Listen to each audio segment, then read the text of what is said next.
రాజకీయంగా ఉనికి చాటుకునేందుకే తీన్మార్ మల్లన్న ఇష్టం వచ్చినట్టు మాట్లాడుతున్నారన్నారు మంత్రి కోమటిరెడ్డి వెంకటరెడ్డి. ఆయనకు నోటీస్ ఇచ్చిన విషయం పేపర్లో చూశానని, దాని గురించి మాట్లాడడం కూడా వేస్ట్ అన్నారు. మల్లన్న విషయం పీసీసీ, ఏఐసీసీ క్రమశిక్షణ కమిటీ చూసుకుంటుందని చెప్పారు కోమటిరెడ్డి.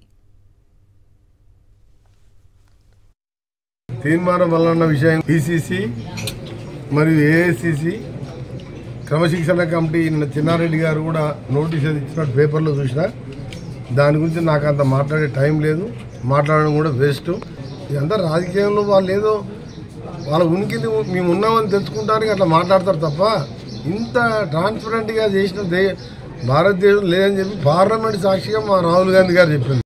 రాజకీయంగా ఉనికి చాటుకునేందుకే తీన్మార్ మల్లన్న ఇష్టం వచ్చినట్టు మాట్లాడుతున్నారన్నారు మంత్రి కోమటిరెడ్డి వెంకటరెడ్డి.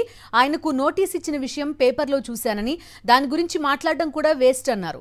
మల్లన్న విషయం పీసీసీ, ఏఐసీసీ క్రమశిక్షణ కమిటీ చూసుకుంటుందని చెప్పారు కోమటిరెడ్డి. తీన్మార్ మల్లన్న విషయం పీసీసీ మరియు ఏఐసీసీ క్రమశిక్షణ కమిటీ చిన్నారెడ్డి గారు కూడా నోటీస్ ఇచ్చినట్టు పేపర్లో చూసినా, దాని గురించి నాకు అంత మాట్లాడే టైం లేదు, మాట్లాడడం కూడా వేస్ట్. ఇదంతా రాజకీయంలో వాళ్ళు ఏదో వాళ్ళ ఉనికిని మేము ఉన్నామని తెలుసుకుంటానికి అట్లా మాట్లాడతారు తప్ప, ఇంత ట్రాన్స్పరెంట్గా చేసిన భారతదేశం లేదని చెప్పి పార్లమెంట్ సాక్షిగా మా రాహుల్ గాంధీ గారు చెప్పింది.